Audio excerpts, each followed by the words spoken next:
वंशी विभूषित करान्नवलीरदाभात् पीताम्बरनगन्धफलाधरोष्टात् पूर्णेन्दु सुन्दरमुखादरविन्दनेत्रात् कृष्णात् परं किमपि तत्त्वमहं न जाने श्रीहरिः।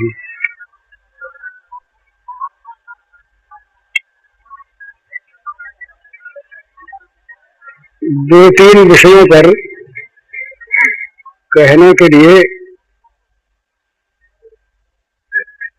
कुछ सज्जनों की ओर से भिन्न भिन्न लोगों की ओर से आज्ञा मिली है। उन्हीं में से एक या दो विषयों पर कुछ कह देना है।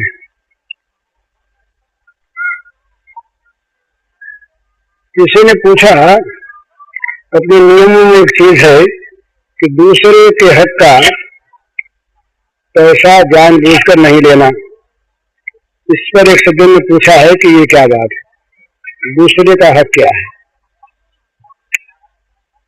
तो आज के जमाने में तो इस बात पर, दूसरे के हक की बात पर कुछ समझना ही बेकार है। जो अपने न आ सके वो अपने हक का नहीं, बाकी सारा अपने हक का। आज तो ये चीज है कि किसी प्रकार से भी हम ले सकें वो सारा हमारे हक है, न ले सकें न पा सकें उपाय नहीं, अपना दूसरे का हक हो गया। आज तो हमारी हंसने की दशा नहीं है, रोने की दशा है।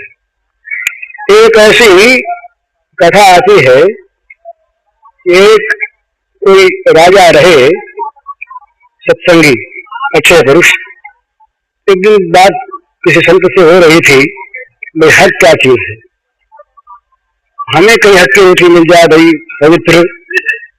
तो संत ने बताया कि तुम्हारे इस शहर में अमुक मोहल्ले में एक बुढ़िया रहती है।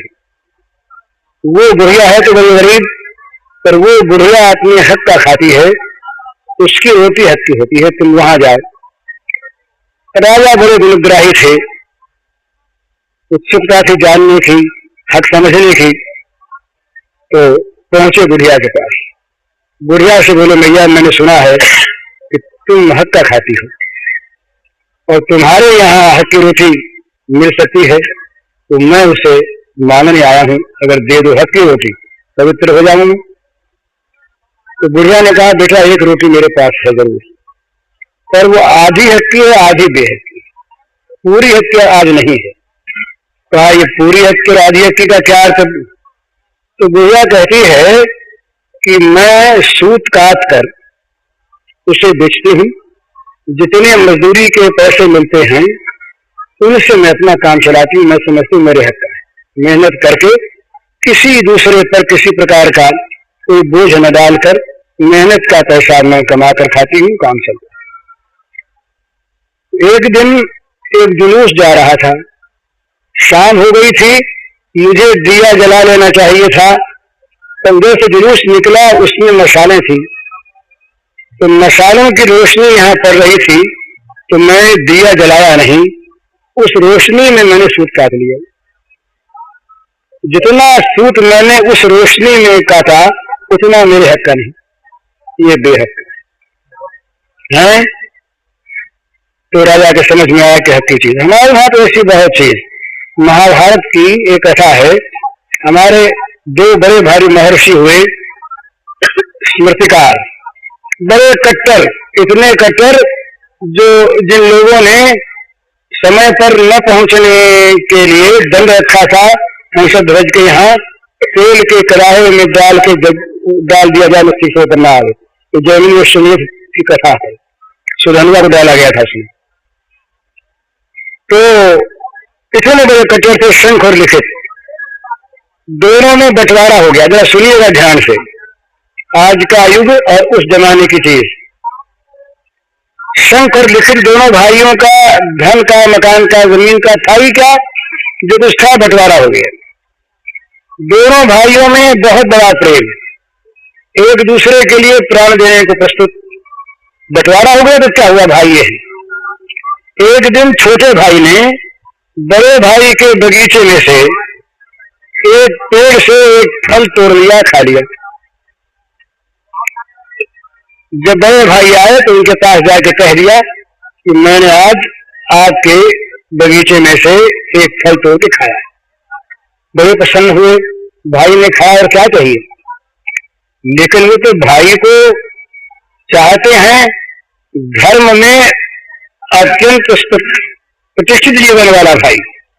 फल खाने में आता तो नहीं, वो मांग करके कह करके चाहे सारे के सारे फल ले ले। त्याग में कोई बात नहीं, प्रेम में कोई भेद नहीं, लेकिन तो स्मृतिकार है ना, लोगों को धर्म सिखलाने वाले। तो पूछते हैं भाई से, शंख ने पूछा लिखित से, अच्छा बताओ भैया, तुमने हमसे बिना पूछे जो पेड़ में से फल तोड़ के खा लिया, इस क्रिया की क्या संज्ञा होती है, इसका क्या नाम दिया जाए? स्मृतिकार है ना, पूछते हैं कि तुम्हारी इस क्रिया का नाम क्या है? उन्होंने सोच के कहा, महाराज चोरी। बंटवारा हो चुका, आपकी संपत्ति है, बिना आपसे मांगे बिना लिए अपनी इच्छा से ले लेना चोरी है। तो कहा फिर चोरी का दंड क्या होता है? उसी से पूछते हैं। कहा चोर के हाथ कटवा दिए जाए, दंड होता है। तो जाओ हाथ कटवा के आओ। कितनी भीषण बात है। आज के युग का आदमी इस बात को समझ नहीं सकता कि एक फल अगर उसने खा लिया तो प्रकारांतर से उसको फसला के बेचारे के हाथ करवा देना चाहता है। कितना निशंस है, कितना निर्दयी है, कितना अत्याचारी है, कितना स्वार्थी है। ये सब बात हम लोग आज कह सकते हैं, पर लिखित ने ये बात नहीं कही। लिखित ने सोचा अपने मन में कि भाई का मुझ पर बड़ा उपकार, मुझे धर्म के पथ से जया भी विचलित होते भाई देख ये सकते, मुझे बचाते हैं, कितना बड़ा उपकार। राजा हजार के कहते स्वयं चोरी स्वीकार करते हैं। कहा मैंने चोरी की है, अपने भाई के यहाँ मैंने फल चुराया है, आप मेरा हाथ कटवा दो। राजा ने बातें सुनी, कहा भाई कोई बात नहीं है, भाई से कह दो। बोले कह देने से क्या होता है, मैंने चोरी की ना। तो कहा नहीं ऐसी बात नहीं। तो कहा तुम कौन हो ये कहने वाले? स्मृतिकार हम हैं, कानून बनाने वाले हम हैं, तुम्हारा काम है कानून का पालन करना कराना, तुम अपना काम करो, तुम कानून के बीच मत बढ़ो। राजा ने हाथ कटवा दिए। लिखित के हाथ कट गए, कटे हाथ खून बह रहा है, पूरे हाथ है, पीड़ा हो रही है और मन में बड़ा हर्ष है और भाई के प्रति अत्यंत कृतज्ञता का भाव है कि भाई ने मुझको बचा दिया, आज पाप से बचा दिया।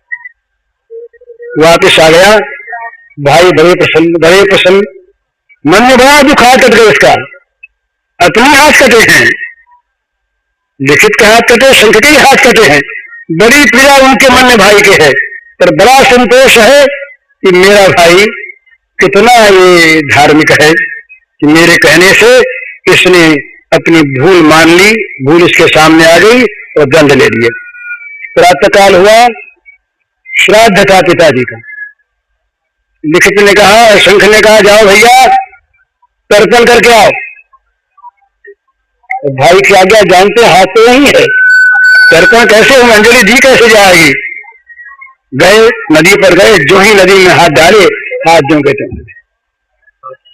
ये हक भीष्म के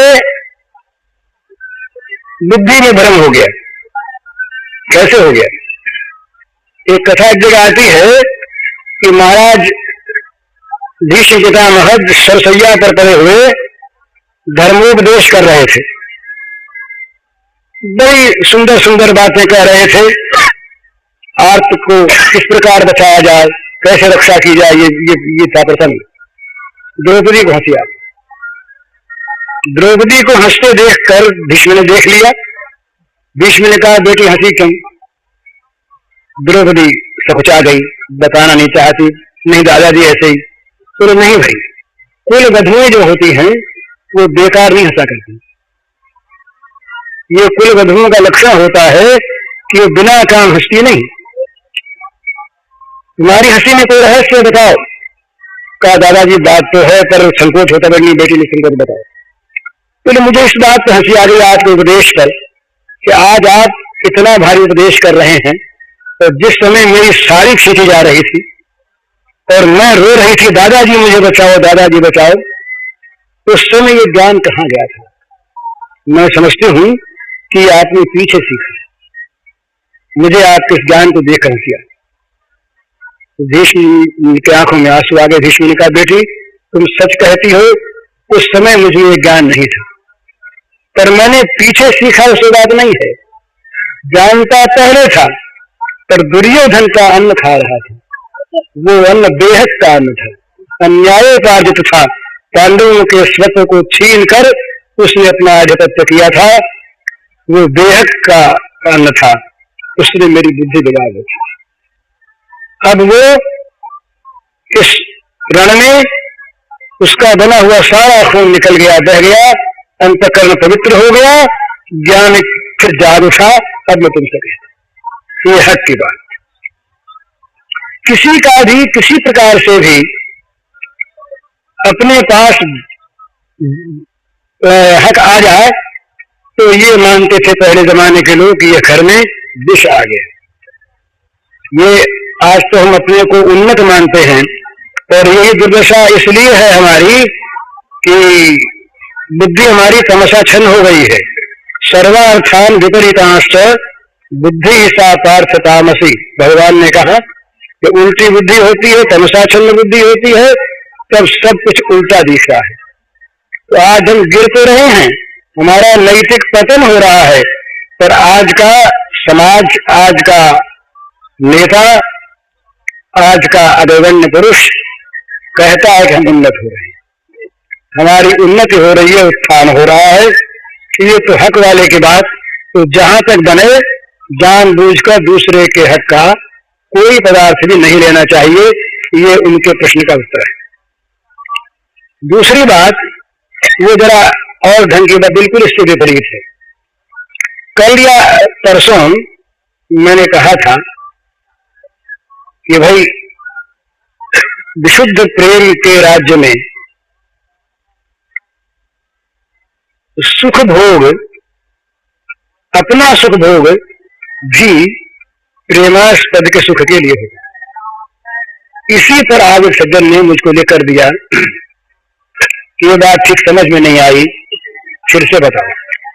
तो उस दिन बता तो दी थी, लेकिन संक्षेप में फिर से कह दी जाती है। जैसे एक कोमल बिछौने पर हम सो रहे हैं, बड़ा सुंदर मखमली बिछौना है, और उससे हमारे त्वगिंद्रिय को बड़ा सुख मालूम हो रहा है, बड़ी मुलायम चीज है, अच्छा लग रहा है, उसमें सुख की अनुभूति होती है। बहुत ख्याल करके देखिएगा, सुख की अनुभूति होती है। हमारी जो ये त्वक है, चमड़ी है, इसके साथ स्पर्श हो रहा है कोमल गद्दे का, उससे सुख हमको मिल रहा है। पर उस प्रेमी के चित्त की विचित्र दशा है कि उस सुख भोग के समय भी उसका मन उस सुख भोग में नहीं रहता। वो उस समय देखता है अपने प्रेमास्पद के चित्त की ओर, उनके मुख की ओर, कि मेरे सुख भोग में उनको सुख है क्या। तो उनको सुख यदि नहीं है तो ये सुख भोग उसके लिए कोई वस्तु नहीं, त्याग देगा। ये दुख में तो आदमी इस बात को समझ लेता है कि भगवान दुख देते हैं हमारे कल्याण के लिए, उनको सुख होता है तो हम दुख को सुख मान के भोग लें, पर सुख को सुख न मान के भोग है, ये बड़ी विचित्र चीज है, ये समझ में आनी बड़ी मुश्किल है। हमें सुख प्राप्त हो रहा, हम खा रहे हैं, हमारे जीव के द्वारा हमें स्वाद प्राप्त हो रहा है, तो स्वाद सुख का ग्रहण वो प्रेमी तभी करता है जब उस स्वाद सुख से उस प्रेमास्पद को सुखी होता देखता है, जानता है, अनुभव करता है, वो तो पहचान लेता है। प्रेमी जो है, ये अभी हम लोग प्रेमी नहीं है ना, हम लोगों को प्रेम राज्य की बातों का पता नहीं, तो सुनी सुनाई मैं कहता हूं। इसलिए वो पूरी बात तो तब आवे कि जब वो स्वयं उसके साथ घटे। प्रेम का लक्षण बताया है नारद जी ने, मूका स्वादनवत। प्रेम का कैसा स्वाद है, उसमें क्या सुख है, कैसा है वो, तो कहा गूंगे के स्वाद की तरह है। गूंगा जिस प्रकार से कह नहीं सकता, अनुभव करता है। जीभ से चखता है, स्वाद का अनुभव करता है, कह तो हम भी नहीं सकते, क्योंकि जिह्वा के द्वारा जिस रस की अनुभूति होती है उस रस का वर्णन करने के लिए न शब्द है और न जीभ में शक्ति है।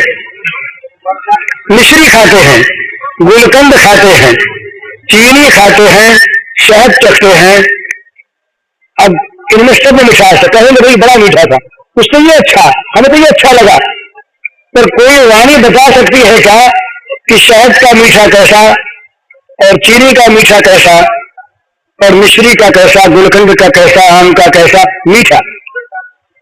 तो बताया तो नहीं जाता जीभ वाले के द्वारा भी स्वाद का स्वरूप, पर गूंगा हो कहां से बताए? तो प्रेम जो है ये गूंगे के आस्वादन के भांति, गूंगे के स्वाद के भांति, ये अनिर्वचनीय, अनिर्वचनीयम प्रेम स्वरूपम, तो नारद जी का सूत्र है। और उसमें 6 बातें हैं। ये बात समझने का विषय है। हम लोग प्रेम प्रेम बहुत कहते हैं, लेकिन प्रेम का स्वरूप तो जानना लग रहा, प्रेम के स्वरूप की छाया भी हम नहीं जानते। रामचरितमानस में ये पीछे कहूंगा प्रसंग, एक प्रसंग आया, ये भरत जी महाराज वन में जा चुके, बातचीत हो रही, कुछ निर्णय हुआ नहीं, इतने जनक जी बीच में आ गए। जनक जी आ गए तो महारानी कौशल्या को जरा मन में आश्वासन हुआ कि वशिष्ठ की बात तो कुछ चलती नहीं है, वशिष्ठ गुरु की तो बोलने चालने का पता बताई, मुनिमति तीर ठाढ़ अभिलाषी। अब तो यदि गुरु महाराज ये जनक महाराज कुछ कर दें, ये अगर राम को समझा दें, तो राम यदि भरत की बात मान ले तो भरत का जीवन रह सकता है। चिंता भरत की। तो सीता की माता सुनैना जी आई मिलने के लिए, जब जाने लगी तो कौशल्या ने बड़े स्नेह से कहा अपनी समझन से कि आप जाके महाराज से कह दो कि महाराज जरा सा राम को समझा दें, इस प्रकार से काम हो जाए, भरत का जीवन रह जाए। तो रानी गई, उसने एकांत में अपने पति से अपनी समझन का संदेश कह दिया। वहां पर कुछ जनक के वाक्य हैं, तुलसीदास जी ने बड़ी मार्मिक भाषा में लिखे, उसमें से एक चौपाई सुनाता हूं। वो कहते हैं, धर्मराज नये ब्रह्म विचारू, इहा जथामति मोर प्रचारू। धर्म राज नय ब्रह्म विचारू, इहा जथामति मोर प्रचारू। सोमति मोरी भरत महिमाही, कहई काहि छल छुवति न छाई। कलम तोड़ दो। सोमति मोरी भरत महिमाही, कहई काहि छल छुवति न छाई। प्रीति प्रतीति भरत रघुबर की, कहि न जाय कछु जाय पर की। ये भरत और राम के प्रेम पर विदेह राज ज्ञान शिरोमणि जनक के वाक्य हैं। तो जनक बड़ी नम्र भाषा में अपनी पत्नी से भी कैसे बोलना चाहिए, बोलना एक कला है। बोल के अपनी आबरू बिगाड़ दे, दूसरे के आबरू ले ले, जीवन भर के लिए लड़ाई बांध ले, हमेशा के लिए उसको अपना बना ले। कि बोलने की कला है और कला के साथ होना चाहिए शुद्ध हृदय, केवल कला तो काल बन जाती है। तो बड़े सुंदर शब्दों में वो कहते हैं रानी नम्रता से। राजनीति में, धर्म के विचार में और ब्रह्म ज्ञान में कुछ मेरी बुद्धि काम करती है। यथामति मोर प्रचारो, इनमें कुछ कुछ मेरा प्रवेश है, मेरी बुद्धि कुछ काम करती है। अर्थात कोई राजनीति की उनसे आ जाए तो मैं सुलझा सकता हूँ, कोई धर्म की समस्या आ जाए समाधान कर सकता हूँ, और कोई ब्रह्म ज्ञान प्राप्त करने के लिए मेरे पास आए तो उसे भी ब्रह्म ज्ञान मेरे द्वारा मिल सकता है, कहने का चाहिए नम्र भाषा में। परंतु वो मेरी बुद्धि सोमति मोर भरत महिमा की, कहो ये काहि छल छुवति न छाही। मेरी वो बुद्धि भरत की महिमा का बखान तो क्या करे, उसकी छाया को भी छल से भी छू नहीं सकती। तो राम और भरत की प्रीति कहने में तो आती, तर्कना में नहीं आती। तो प्रेम अंग्रवाच्य होता है, प्रेम कहने में नहीं आता। तो प्रेम स्वरूपम अग्रवचनीय, तो इसलिए प्रेम की बात तो करना सहज है, प्रेमी होना बड़ा मुश्किल। तो नारद जी ने बताया उसमें 6 बात होनी चाहिए। तो प्रेम के बाद जो कुछ हम करते हैं ना, ध्यान रखें इस बात का। प्रेम की मूल भित्ति तो है त्याग। प्रेमास्पद के सुख के लिए अपना परित्याग, अपने सर्वस्व का नहीं, अपना ही परित्याग। अहम की चिंता से सर्वथा मुक्त हो जाना। मोक्ष का इच्छुक भी चाहता है, मुख्य पुरुष चाहता है कि मुझे बंधन से मुक्ति मिले। मैं बंधन में हूं, बंधन की अपेक्षा है मुक्ति की सिद्धि के लिए। अगर बंधन नहीं तो मुक्ति का है की, और बंधन है तो किसी व्यक्ति का है, किसी अहम का है। तो मुक्त होना जो चाहता है उसके पास अहम है गया नहीं, पर प्रेमी के पास अहम रहता नहीं। इस अग्रवचनीय है। तो त्याग इसकी वृत्ति है, इसमें 6 बातें प्रधान है। पहली बात है गुण रहितम। श्री कृष्ण भगवान है, ठीक भगवान है, और श्री गोपांगनाएं भगवान जानती थी ये भी ठीक है। नखल गोपिकानंदनो भगवान अखिल देश नाम अंतरात्मदृत, और भी ऐसे बहुत से प्रसंग हैं। परंतु जानते हुए भी गोपिकाएं नहीं जानती। अगर कहीं ये प्रकट हो जाए, सिद्ध हो जाए कि श्री कृष्ण भगवान नहीं है, तो क्या गोपिकाएं उनके प्रेम को छोड़ देंगी? वो तो इस बात को भुला देना चाहती है कि भगवान है। भुलाए बिना तो प्रियतम श्रेष्ठ और हमारे प्रत्येक पदार्थ को ग्रहण करने वाले वो बन नहीं सकते। तो गोपिकाओं को भगवान में क्या क्या गुण है ये जानने की, देखने की न इच्छा है, न आकांक्षा है, न आवश्यकता है। वो तो बस श्री कृष्ण हैं। क्या है? हमारे ही। बस अच्छे हैं, बुरे हैं, गुण हैं, गुणवान हैं, गुणहीन हैं, ईश्वर है, अनीश्वर है, राजा है, अहिर के बालक हैं, कोई बात नहीं, हमारे प्रियतम है। बस गुण रहितम। जहां गुण देखकर प्रेम होता है ना, वो प्रेम सहज नहीं, वो प्रेम अहेतुक नहीं, वो तो गुण के हेतु से गुण नदी खाते प्रेम गया। वो प्रेम तो गुण की पूजा करता है, प्रेमास्पद की नहीं करता। 1000 दोष करके प्रेमास्पद आ जाए। एक बड़ी सुंदर मुझे बात याद आ गई बीच में, ये पतिव्रता स्त्रियों के काम की बात है। वो प्रसंग दूसरा था बड़ा उत्तम। स्वामी श्रद्धानंद का नाम आप जानते होंगे। श्रद्धानंद जो पहले महात्मा मुंशी राम से गुरुकुल के प्रतिष्ठाता, जिनको एक मुसलमान ने गोली से मारा, उन्होंने अपने जीवन में लिखा हमारे संक्षेप में कहते हैं। उनके पिता सब इंस्पेक्टर थे पुलिस बनारस। ये वहां रहते, नौजवान विवाह हो गया, शराबी थे। खुद लिखा है किसी दुराचार के स्थान से लौट करके शराब पी करके आए, पत्नी आई हुई थी, बहुत दिन के नहीं, विवाह के कुछ दिन बाद ये आए बेहोश आए, आते उनको उल्टी होने लगी। उसने अपने हाथ सामने कर, फिर आंचल सामने कर दी, उल्टी कराई, सब कपड़े खराब हो गए, उनको धोया, धोकर दूसरे कपड़े पहना दिए और सिर पर पट्टी वट्टी रखी। वो बकते रहे, बकते बकते सो रहे। वो पैर दबाती बैठी रही, सिर दबाती बैठी रही। 2 बजे नशा उतरा, मुंशी लिखते 2 बजे नशा उतरा, देखते हैं कि वो लड़की उसी प्रकार बैठी हुई चरण दबा रही हवा कर। मुंशी ने पूछा तुम कब से बैठी हो? बोली नहीं। बोला बताओ कब से बैठी हो? जब से आप आए थे। पूछी नहीं? बोले नहीं।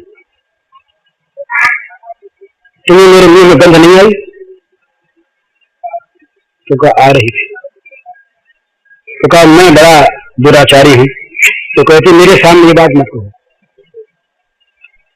आप कैसे भी हो, मेरी मां ने मुझे सिखाया है और रामचरितमानस ने मुझे सिखाया है कि पति कैसा ही हो पति पति ही है बस। मुंशीराम कहते कि मैं पलट गया उस दिन से, मेरा शराब छूट गया, मेरी बुराई छूट गई, और उसी का फल है कि मैं महात्मा बन गया। गुण रहितम, गुण रहितम आश्रिष्यताम पादरताम पुनष्टुमाम अदर्शनान मर्महताम करो तुआ यथा तथा वा विदधा तुलम तटो मत प्राणनाशस्तवे बना पर। चैतन्य महाप्रभु इस प्रेम राज्य में प्रेमिका क्या चाहती है इसका चित्र खींचते हैं। उन्होंने 8 श्लोक हैं जीवन में, शिक्षाष्टक, उसी का साक्षात 7वां श्लोक है। वो कहते हैं बड़ी सुंदर चीज, वो कहते हैं कि मेरे प्राणनाथ क्या मुझे हृदय से लगा ले, क्या छोटे मार के गिरा दें, तो क्या दर्शन न देकर मुझे सदा सदा नरम पीड़ा पहुंचाते रहे, वो लंपट कुछ भी करे, तो मेरा प्राणनाथ तो वही है, दूसरा कोई नहीं। गुण रहितम, जहां गुण देखकर प्रेम होता है, धन देखकर प्रेम होता है, विद्या देखकर प्रेम होता है, कुल देखकर प्रेम होता है, वो प्रेम तो उन वस्तुओं को लेकर के है, वो प्रेम आत्मा की प्रीति नहीं है, तो प्रेम गुण नहीं देखते। एक बात ये दूसरा सब ध्यान रखिएगा। दूसरी बात कामना रहितम, जिस प्रेम में कामना है, जिस प्रेम में बदला पाने की जरा भी इच्छा है, जिस प्रेम में निज सुख की वांछा है, जो प्रेम परलोक और मोक्ष का हेतु है, वो प्रेम इन प्रेमियों की भाषा में प्रेम नहीं है, वो तो कामना से कलंकित है। प्रेम के नाम को दूषित करने वाला भाव है, जो है काम और नाम उसका प्रेम हो गया। नाम चाहे काम हो, प्रेम गोपरामा नाम काम इत्यगमत प्रथाम, गोपरामाओं के प्रेम का नाम काम है, लेकिन उसमें कामना नहीं, कामना रहित काम, यही गोपियों का प्रेम। कामना रहित काम, सुखेच्छा रहित सुख, अद्भुत चीज है। भोग रहित भोग, विलक्षण बात है। जैसे भगवान में दो ही गुण एक साथ रहते हैं, इसी प्रकार ये प्रेम की भी चीज है, और इसमें कामना नहीं, किसी प्रकार की कामना नहीं। हम प्रेम करें और हमसे बदले में हमारा प्रेमास्पद प्रेम करे, तब हम प्रेम करेंगे, ये प्रेम नहीं, ये प्रेम नहीं। हम प्रेम करें और बदले में वो प्रेम न करे, परंतु हमारे प्रेम को प्रेम समझे, ये भी प्रेम नहीं। हमारे प्रेम की उपेक्षा करे अथवा हमारे प्रेम का बदला हुआ प्रेम के रूप में दे, और हमारा प्रेम दिन दूना बढ़ता रहे, इसका नाम प्रेम। कामना रहितम, तो भगवान से हम जब कुछ चाहते हैं ना, किसी वस्तु को लोक परलोक की भगवान से चाहते हैं, तो वहां भगवान से काम लेना चाहते हैं। प्रेम में तो एक और चीज, दो चीज है। एक तो ये है कि हम ये समझें कि हम नहीं मांगेंगे, भगवान दुख देंगे, उसमें भी हमारा मंगल ही करेंगे, इसमें कोई संदेह नहीं। कुछ नहीं मांगना हमें, न मांगेंगे न हम करेंगे, उनका प्रत्येक विधान मंगलमय है, हमारा मंगल ही होगा। एक तो ये, और दूसरा ये कि मंगल मंगल की कल्पना नहीं है, वो प्रसन्न किस बात में है, यही देखना है। तो जहां मंगल की कल्पना है वहां भी मांगना नहीं है, वहां भगवान के सौहार्द पर विश्वास है। हम तो जब बहुत आगे बढ़ते हैं, बड़े आस्तिक बनते हैं ना हम लोग, तब कहीं कहीं भगवान की शक्ति पर विश्वास करते हैं, बुद्धि पर नहीं करते, सौहार्द पर तो करते नहीं। तो महाराज देखिए, हमने अब के अमुक शेयर खरीदे हैं, इनका भाव तेज हो जाना चाहिए। आप सर्वशक्तिमान हैं और हम आपके भक्त हैं, और भक्ति करेंगे आपकी, शेरों की तेजी कर देंगे। वो कहेंगे कि शेरों की तेजी तो नहीं करेंगे, पर तुम्हें और तरह से धन दिला देंगे। बोले ना, न दिलाओ तो कहीं, योजना हमारी और पूरे करने वाले थे। तुम्हारी बुद्धि पर हमारा विश्वास नहीं, न करो तुम, भूल जाओ कहीं, सोचेंगे हम अपना भला, योजना बनाएंगे हम अपनी आप, स्कीम हमारी, पर आप उसको पूरा कर सकते हैं, शक्तिमान है आप, और हम ठहरे आपके भक्त।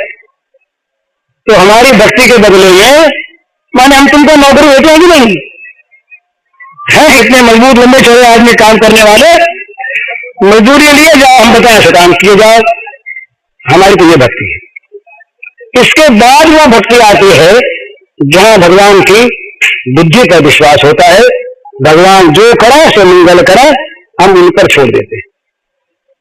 वहां पर भी मंगल की कामना है कि हम कहीं मांग लेंगे तो भूल से मांगेंगे, और वो देंगे तो ठीक देंगे। इसलिए उनकी बुद्धि पर विश्वास करो तो अपनी रक्षा मिलेगा। ये यहां भी मंगल की कामना है। तो मंगल की कामना बुरी चीज नहीं है, पाप नहीं है, और मंगल में भगवान का प्रत्येक विधान मंगलमय है, ये भी सर्वथा सत्य है। ये होते हुए भी जब तक मंगल की कामना है तब तक कामना रहितम ये चीज नहीं घटती प्रेम में, कामना है। और जब ये विशुद्ध भाव आ जाए कि वो सुखी इस बात में है कि हमारे पास पैसा आवे बहुत सुख, लाओ भाई लेंगे, और जरा सा मालूम हुआ कि वो सुखी इस बात में है कि तुम्हारा सारा पैसा आज काल नष्ट हो जाए, वो कहेगा कि अभी कर दो, देर न करना, कहीं देर हमारे पैसे नष्ट होने में हो और तुम्हें जरा सा भी सुख का अभाव प्रतीत हो, ये हमेशा नहीं होता। हमें नरक में भी गिरा दो अगर तुम्हें सुख मिलता हो, हमारा अपमान अभी कर दो अगर तुम चाहते हो, संसार भर में सदा के लिए हमारी निंदा होती रहे अगर तुम चाहते हो। कैकई ने क्या स्वीकार किया, यही तो एकांत में बातचीत हुई कैकई से। भगवान ने कहा मैया देखो तो सही है, सब हमने नहीं किया है। कहा बेटा और के साथ मत करना है बड़ी कठिन चीज है, तुमने ठीक बातें तो हमको सुना और हमने निभाया नहीं, परंतु अमर कलंक इतिहास में रहे थे। कई का ऋषि भी गाली दे, मुनि भी गाली दे, घर वाले भी गाली दे, बेटा भी गाली दे, हैं घर वाले सब नाराज रहे, और उस कलंक को चुपचाप सहते हुए वो राम का मिशन पूरा हो जाए, राम के अवतार का कार्य सुसंपन्न हो जाए। कितनी बड़ी चीज। इस अवस्था में भी मन पर मलानता न आवे, प्रसन्नता हो कि मेरे राम का काम हो रहा है, मेरा भगवान मेरी निंदा से प्रसन्न है, मेरा भगवान मेरी मृत्यु से प्रसन्न है, मेरा भगवान मेरे बिछड़े से प्रसन्न है। अलग रहने में बड़ा दुख है प्रेमी को प्रेमास्पद से, पर यदि प्रेमास्पद चाहता अलग रहे तो वो दुख उसके लिए परम सुख के रूप में परिणत हो जाता है। मानता नहीं भाई क्या सुख तो अपने सुख मान लो, ऐसा नहीं। जहां ये मानना वहां तो कृत्रिमता है। इस प्रकार की उसे अनुभूति होती है। वो जब दुख पाता है तब जब भगवान को हंसता देखता है तो हंसने लगता है, अपने दुख को भूल जाता है। ऐसे लोगों को हमने देखा है, दो एक को बड़ी विपत्ति जब इन पर आई, बड़ी विपत्ति, उस समय हमने उनको हंसते पाया और ये कहते पाया मन से इसमें हमारे भगवान राजी हैं। विलक्षणवाद तो कामना रहितम, ये दूसरी चीज, गुण रहितम कामना रहितम।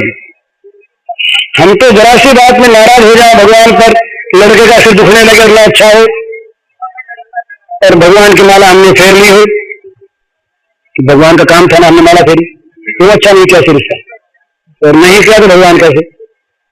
हमारे पास एक पत्र आया अभी कि उसकी 2 साल की लड़की मर गई है। उसने कहा हम भगवान की माला फेरते थे, नाम जपते थे, हमारी लड़की मर गई, लड़की को न बचा सके, कैसे भगवान? नहीं मानते ना सर भगवान, तो मत मानो भाई, तुम्हारे एक के न मानने से भगवान तो मिटेंगे नहीं, न मानो। पर ये हमारी दशा ऐसी है, हम तो भगवान से प्रत्येक वस्तु का बदला चाहते अभी और अधिक से अधिक। न दे भगवान तो भगवान हमारी दृष्टि में भगवान नहीं, ये भक्ति नहीं, ये प्रेम नहीं, ये श्रद्धा नहीं। तो प्रेम में कामना रहितम, ये दूसरी बात। तीसरी बात अविच्छिन्नम। प्रेम जो है ना, प्रेम का कभी तार नहीं टूटता। धारावत, जो प्रेम बीच में टूट जाए, घट जाए, मिट जाए, हट जाए, रुक जाए, वो प्रेम प्रेम नहीं, उसमें कहीं न कहीं किसी न किसी गुण की कामना की कालिमा लगी है, नहीं तो रुकता नहीं। अविच्छिन्नम। चौथी बात सूक्ष्मतरम। वो छलकता है ना ऊपर ऊपर बहुत, उसमें बहुत ऐसे दम्भ होता है, धोखा होता है। ये तो अंदर की चीज है, कभी कभी आ जाता है बाहर प्रकाशित को आपको तात्पर्य कभी कभी होता है, लेकिन प्रेम जो है वो सूक्ष्मतर है, सूक्ष्म भी सूक्ष्मतर है, बड़ी महीन चीज है, वो वाणी में नहीं आती। क्रिया में भी कम आता है, क्रिया में जो आता है वो तो दिखाऊ हो जाता है, दिखाऊ। इसीलिए वो प्रेम फिर प्रेम नहीं रहता, अंदर रहता है, छिपा रहता है। प्रेम ये हृदय का गुप्त धन है भला, ये बिखेरने का नहीं है, ये तो गुप्त रूप से बना रहे और बना रहे, ये बढ़ता रहता है। उस सीता जी ने पूछा हनुमान जी से कि मेरे लिए तो संदेश सरकार ने कहा, बोले हाँ कहा, क्या कहा? तो तत्व प्रेम कर मन तेरा, जानत प्रिया एक मन मोरा। जानत मोरा एक मन, तत्व प्रेम कर मन तेरा, जानत प्रिया एक मन मोरा। सो मन रहत सदा तो ही पाही, जानहि प्रीति रीति यही माही। एक चौथाई में तत्व सारा प्रेम का राम के मुख की वाणी कह रहा है। राम कहते हैं किसी को, प्रिय तेरे और मेरे प्रेम के तत्व को जानता है केवल एक मेरा मन। वाणी में नहीं आता, दूसरा जानता नहीं, केवल मेरा मन जानता है। और वो मन भाई मन जाकर बताओ, फिर बताओ कैसे? सो मन रहत सदा तो ही पाही, वो मेरा मन निरंतर रहता है तेरे पास। कितने में जान ले प्रेम का। तो सूक्ष्मतरम, पांचवा अनुभव रूपम। प्रेम अनुभूति की वस्तु है, प्रेम कहने की वस्तु नहीं। प्रेम का जीवन में अनुभव प्राप्त होता है। और छठी बात ऐसी कही, प्रति क्षण वर्धमानम, क्षण क्षण में जो बढ़ता है प्रेम अनंत है। ज्ञान जो है ना, ज्ञान अपनी प्राप्ति करा के कह देता कुछ नहीं, कोई काम नहीं, कोई वस्तु नहीं, तो से कार्य न विद्य थे अंत। पर प्रेम कहता है कि कोई अंत ही नहीं, प्रेम अनंत है, असीम है। जितना जितना ये बढ़े उतना बढ़ी रहता, कभी इसकी सीमा आती नहीं, कभी इसका अंत आता ही नहीं। प्रतीक्षा वर्धमानम। तो ये 6 बातें प्रेम में होनी चाहिए, तब वो प्रेम प्रेम होता है। इनमें जितना जितना जिस जिसका विकास होता है उतना उतना ही प्रेम में पवित्रता आती है। इसीलिए जहाँ ये बातें हैं वहाँ निज सुख भोग, आत्म सुखेच्छा, प्रियतम से कुछ पाने की इच्छा, प्रियतम के द्वारा सुख की इच्छा, ये होती नहीं। अतः प्रियतम के द्वारा मिलने वाला सुख इसीलिए स्वीकार किया जाता है कि वो प्रियतम को सुख देने वाला, प्रियतम के द्वारा मिलने वाला सुख इसीलिए स्वीकार होता है कि उससे प्रियतम को सुख होता है, नहीं तो सुख की कोई कल्पना नहीं। तो जिस सुख में, जिस अपने सुख में अपना सुख नहीं, प्रियतम का सुख, वो सुख प्रेम का सुख। और जिस अपने सुख में प्रियतम का सुख हो, चाहे नहीं अपना सुख, वो भोग सुख। यही भोग का और प्रेम का अंतर। चैतन्य चरितामृत में निजेंद्र प्रीति इच्छा तार नाम काम, कृष्ण सुख इच्छा धरे प्रेम नाम, ये तैयार है बंगला में कि अपने इंद्रियों को तृप्त करने की इच्छा जहां श्री कृष्ण से है उसका नाम है काम। चाहे वो इच्छा करने वाले ऊंचे से ऊंचे महात्मा माने जाते हैं, कोई हर्ज नहीं, महात्मा हो चाहे कोई ना महात्मा हो, महात्मा और होते हैं और प्रेमी और होते हैं। भला एक महात्मा पर आक्षेप तो नहीं है, प्रेमी महात्मा नहीं बनना चाहते, प्रेमी को महात्मा बनने की आकांक्षा नहीं, आवश्यकता नहीं, वो तो अपने को प्रेमी नहीं कहता, वो तो प्रेमास्पद के सुख पहुंचाने की का यंत्र मात्र है। प्रेमास्पद उसके द्वारा सुख प्राप्त करते रहे। तो ये कल मैंने कहा था कि बहुत याद रखने की बात है कि एक ये विशुद्ध प्रेम ही इस प्रकार का महान तत्व है जो निष्काम पूर्णकाम आत्मकाम भगवान ने कामना पैदा कर देता है उस सुख के रसास्वादन की। वास्तविक कामना, खेल नहीं, दम्भ भी नहीं, दम्भ तो होता ही नहीं भगवान में। तो वो प्रेम इस प्रकार की वस्तु है कि उसमें इतना पवित्रतम रस है, उस रस का आस्वादन भगवान करना चाहते हैं। क्यों? उन प्रेमियों को कराने के लिए। तो इसलिए ये प्रेम में सबसे ऊंची चीज है भोग सुख का सर्वथा अभाव और भगवान के सुख का सर्वथा अभाव। भगवान के सुख की इच्छा ही प्रेमी का स्वरूप, प्रेमी का स्वभाव, प्रेमी का जीवन, प्रेमी का सब कुछ। जिस क्रिया में, जिस चेष्टा में, जिस विचार में, जिस संकल्प में प्रेमास्पद का सुख नहीं, वो क्रिया, वो चेष्टा, वो संकल्प, वो प्रयत्न प्रेमी करता ही नहीं, करता ही नहीं, उसके द्वारा होता ही नहीं। उसका हंसना, रोना, उठना, बैठना, खाना, पीना, सोना, जगना, बात करना, ये सब का सब पूरा का पूरा सर्वथा और सर्वदा केवल प्रेमास्पद परम पृष्ठ अपने भगवान को सुखी बनाने के लिए होता है। ये बात वो प्रेमी कहता नहीं कि मैं सुखी बनाने के लिए करता हूं, स्वाभाविक उसकी क्रिया ऐसी बनती है, स्वाभाविक। तो परम त्याग है ना, जहाँ परम त्याग होता है वहीं परम प्रेम का प्रादुर्भाव होता है। तो घर में देख लीजिए, जितना जितना त्याग करेंगे उतना उतना प्रेम बढ़ेगा।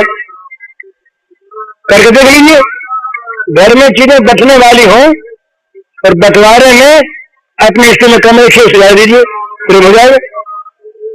तो जो बदल लेना चाहेंगे वो लड़ाई होगी। सीधी सी बात है, जहां जहां पर हम त्याग करेंगे वहां वहां पर प्रेम होगा और जहां जहां प्रेम होगा वहां वहां सुख होगा। इसलिए जो भगवत प्रेम है वो त्याग की पराकाष्ठा है और इसलिए उसमें सुख की पराकाष्ठा। पराकाष्ठा नहीं, असली में सुख है। उस सुख के सामने तो ये एक बात और है, प्रेमी का यद्यपि भगवान का रूप सौंदर्य इस प्रकार का विलक्षण स्वाभाविक है कि अप्रेमी भी, शत्रु भी उसको देखकर मोहित होता है। ये भगवान के स्वरूप सौंदर्य की महिमा है, स्वाभाविक। परंतु प्रेमी भगवान के स्वरूप को जिस रूप में देख पाता है उस रूप में दूसरा कोई देख पाता ही। उसकी आंख इस प्रकार की हो जाती है प्रेमी की कि उस आंख में अपने प्रेमास्पद भगवान का जो रूप आता है वो रूप दूसरे की आंखों में आता ही नहीं। इसलिए उसमें उसकी इतनी अत्यंत आसक्ति होती, वो आसक्ति रूपासक्ति नहीं है।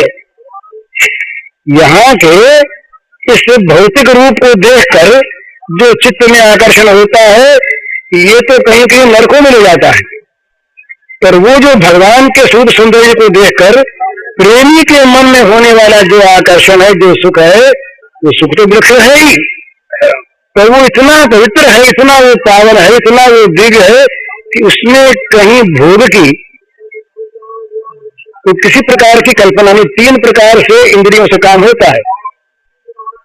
एक स्वाभाविक इंद्रियों का विषयों में आचरण, आंख देखती, एक किसी सदिच्छा से इंद्रियों का विषयों में आचरण, और एक भोग के लिए भोगेच्छा से विषयों का इंद्रियों का विषय में आचरण। सामने कुछ चीज दिखी,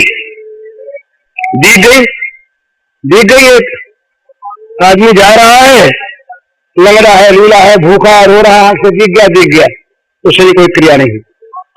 तो उसको इसलिए देखते हैं कि इसकी सेवा करनी है। तो ये और चीज है। और एक किसी वस्तु को नहीं देखते कि इसको हमें भोगना है, सुख लेना है। तो तीन प्रकार से ये भोग होता। तो जहां पर इंद्रियों का केवल विषयों में आसन है, वहां उससे न लाभ होता न हानि होती है, मन साथ रहता नहीं, आंख के सामने कोई चीज गई आई। जहां भोग बुद्धि से होता है, वहां दुखों की उत्पत्ति होती है। ये स्पर्श जहां भोगा है, दुख यो न योगते आद्यंतवंत कौन्तेय न तेषुरमते बुध। यहाँ जो विषयों का भोग है, ये सारे भोग जो स्पर्श भोग है, ये दुख योनि है, दुखों की उत्पत्ति के स्थान है। और वो जो है जहां शुभेच्छा को लेकर के राग द्वेष रहित हृदय से जब भोग करते हैं, उसके लिए कहा राग द्वेष वियुक्त विषयान इंद्रिय शरण आत्मेश्वर विधेय आत्मा प्रसाद में विगच्छति और प्रसादे सर्व दुखाराम अंग्र हो जाए। वो इंद्रियों का विषयों में विचरना दुखों की उत्पत्ति का स्थान, और वही इंद्रियों का विषयों में विचरना दुखों के सर्वथा नाश का साधन, और वही इंद्रियों का विषय में विचरना सर्वथा व्यर्थ। तो जहां हम भगवत दृष्टि से भगवान के लिए जब भगवान को देखते हैं, और भगवान को देखने की आंखों से जब हम भगवान को देखते हैं, फिर बस फिर जो अनुपम आनंद मिलता है और जो दिव्य भाव आता है, उसकी कल्पना हम लोग नहीं कर सकते, क्योंकि हम लोग उस स्तर तक पहुंचे नहीं। उस स्तर तक पहुंचे हुए जो होते हैं वो प्रेमी होते हैं, और उन प्रेमियों की आंखें जो होती हैं वही भगवान को ठीक ठीक देख सकती है। तो गोपी की आंख भगवान को पहचानती है, कंस की आंख नहीं पहचानती, और दूसरे राजाओं की नहीं पहचानती। शिशुपाल के भी आंख थी और भीष्म के भी आंख थी। दोनों का देखे वहां पर कितना अंतर है। दोनों के सामने बैठे श्री कृष्ण, वो कहते छलिया है, कुटिल है, ग्वाला है, नगण्य है, और वो कहते सर पूज्य है। क्या बात है। तो ये जो प्रेमियों की आंख होती है, ये असली आंख होती है। और प्रेम की आंख बड़ा त्याग तो मिलते नहीं। भोग त्याग जहां तक नहीं है, वहां तक भक्ति की बात, प्रेम की बात नहीं हो सकती। भोग रहते हैं वहां पर, वो भोग रहते हैं भगवान के पूजन की सामग्री बनकर, भगवान का स्थान लेकर नहीं रहते। तो ऐसी अवस्था में जो प्रेमी है वो क्या चाहता है, एक ही बात उसकी अंतिम बात कह देनी है, वो प्रेमी चाहता है कि किसी प्रकार से मेरे जीवन में ऐसी कोई भी क्रिया हो नहीं, ऐसा कोई मेरे मन में संकल्प आवे नहीं, ऐसी कोई मन में मेरे चाह उत्पन्न हो नहीं जो मेरे प्रियतम भगवान की चाह के प्रतिकूल हो। ऐसा कोई काम नहीं हो जिससे प्रियतम के सुख में जरा भी बाधा आती है। ऐसा कोई काम न हो जो उन्हें सुख पहुंचाने वाला न हो। अब उसमें क्या हमारी कुछ भी दशा होती है, ये दशा की कोई भी किसी प्रकार के भी मन में वो भय की बात प्रेम नहीं सोचता। कुछ भी दशा हो जाए कोई परवाह नहीं, पर मेरी प्रत्येक दशा मेरे प्रियतम को सुख पहुंचाने वाली हो। यहाँ में जितने बैठे हैं और जो प्रेम की चर्चा बहुत करना चाहते, सुनना चाहते हैं, उन हम लोगों को, मुझको भी, आप लोगों को भी, सबसे पहले एक बात जान लेनी चाहिए कि भाई जिसको इस प्रेम राज्य में आना है, उसको अपना सब कुछ नष्ट कर देने के लिए तैयार हो जाना चाहिए।